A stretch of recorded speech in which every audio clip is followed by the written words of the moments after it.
Committee will resume proceedings and we welcome Mr David Gould. Mr Gould, thanks very much for your time and for your very comprehensive submission, which was received by the committee as submission number 4. Do you wish to make any amendments or alterations to your submission? There's an embarrassing mistake in that I misspelled Bill McGibbon's name, but apart from that, no. Okay. Thank you. Would you care to make a brief opening statement before we proceed to questions? Thank you. Good afternoon. My thesis is that the only real adaptation strategy is to avoid 4 degrees warming. Thinking that we can prepare to cope with the extreme weather events that would occur should such a temperature rise eventuate is, as Clive Hamilton says, a trap. The scale of what Australia must do as part of its fair share in the global effort to avoid such warming must be laid out to the Australian public and debated. I mentioned in my submission that a global recession spanning decades will be necessary. This is because cheap energy in the form of coal, oil and gas has powered the globe for over 150 years, but that chapter in world history must now close. To close it, consumption of goods and services must decrease dramatically, probably by around 50% in the West, which means recession. Renewable energy alone cannot fill the gap fast enough.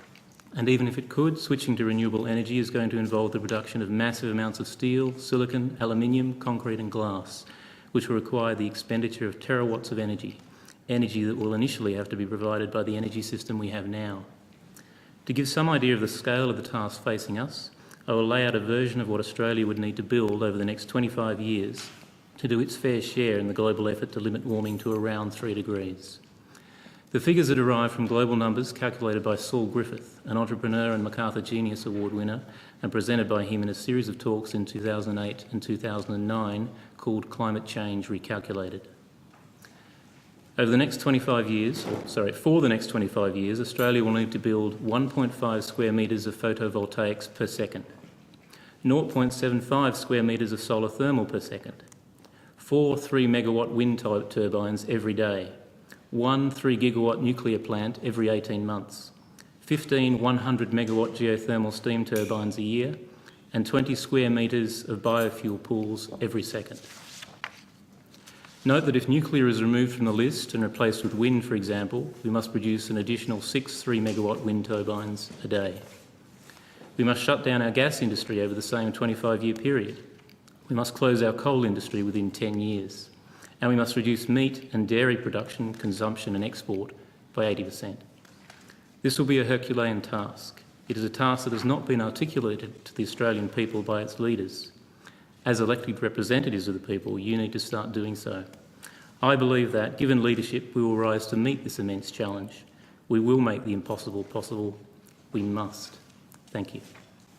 Thanks, Mr Gould. We have only a short period of time, so questions, colleagues? Well, yeah, sure. Thank you.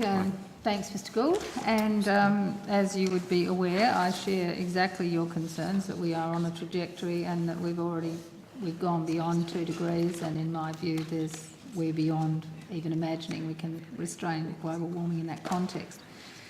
I guess the issue I would put to you, and you've done a lot of statistical analysis and stuff in this report, is that we've been out there as an environment movement globally, articulating the case. Bill McKibben's been out there with his 350.org. There's been a whole movement to address climate change, and equal and opposite, in fact, a greater movement in denial, if you like. So the issue I put to you is, why do you think presenting people with the scientific facts of global warming is going to make them change their behaviour? Because that is what we assumed would occur, and it hasn't. So I'm just interested in your analysis of why it is that when the facts are out there, and they have been put out there, people refuse to accept them. Okay. People make decisions not necessarily on complete rationality. Humans are emotional creatures. One of the problems that I've seen in the communication of the problem of global warming is that there is an inconsistency between what many people are saying and what they're actually doing. Just as an example, how many politicians have publicly stepped away from eating meat or publicly stepped away from eating dairy? Not many. How many have given up their travelling in their cars? How many travel by public transport? Not many. How many have decided that they're not going to, for example, in a committee like this, travel by air across the country, but instead make the entire committee by teleconference? It hasn't happened. People are looking at your actions as well as your words, and they see a big disconnect between the two. And that is, yeah, that's one of the main reasons why they are resisting the message. Al Gore, for example, is seen as a millionaire who's made money out of the global warming issue. Now, that is seen as an inconsistency. Now, in some ways it shouldn't be, because I'm a believer in a capitalist society with a socialist base. That's my idea of a society. And so I see no problem with people making money in trying to solve the problems that face us. In fact, I think that's going to be a necessity. We're going to need to have that happen. But there is that perceived inconsistency between people's actions and people's words. But do you think that's all it is? I mean, there's a massive amount of money that goes into, well, the Murdoch press in particular, but not exclusively, that runs a massive climate denial argument every day of the week. Isn't that really one of the... Certainly, there's massive amounts of money from coal exports? Certainly, Senator, there is a huge denial industry that is funded by vested interests. I mean, I've been talking about shutting down the coal industry. I mean, the coal industry is worth billions of dollars. In fact, my government-funded superannuation will depend on government revenues that in part are coming from the coal industry. The same with your government-funded pensions. So in that, we are inextricably tied up in this huge amount of money.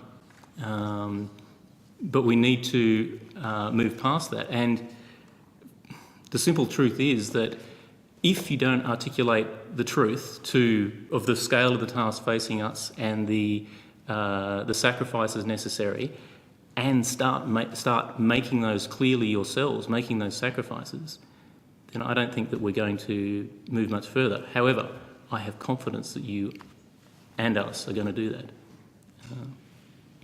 Well, before I hand on to somebody else, I'll just say that we are not on government pensions in the way that you might suggest. We are in the same boat. I think collectively at this table we're not on the old pension scheme, and we are choosing our own superannuation. And I can tell you in my own case, I've chosen a fund that doesn't invest in fossil fuels, amongst other things. But I mean, there are many of us doing all that sort of thing. But I think just change of behaviour from those who articulate what's going on isn't going to be enough. But anyway, no, but Senator, but it's necessary. It is necessary because it is one of the big things that the denial movement often point to. Yep.